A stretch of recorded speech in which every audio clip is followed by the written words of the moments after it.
Meron nga pala akong bagong recommendation, o na pang spray ng buhok para mag-last long ang ating mga kulot.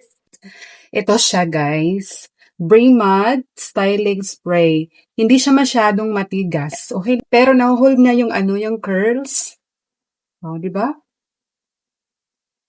Try ko.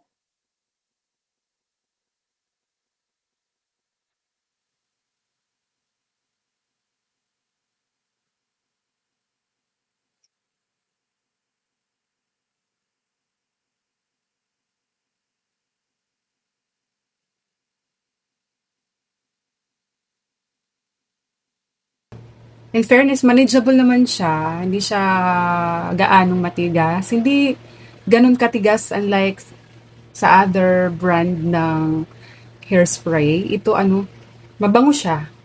In fairness. Diba? Pag wala sigurong hairspray yung yung alam nyo naman na yung buhok ko ay straight na straight. So, madaling bumalik pag kino-curl ko siya. Kaya na-recommend ko itong Bremad Styling Spray. Mura lang to mga inay, kaya buy nyo na. Okay?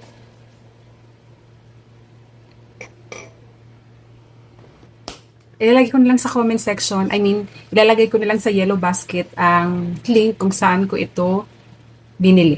Okay? Yun lamang.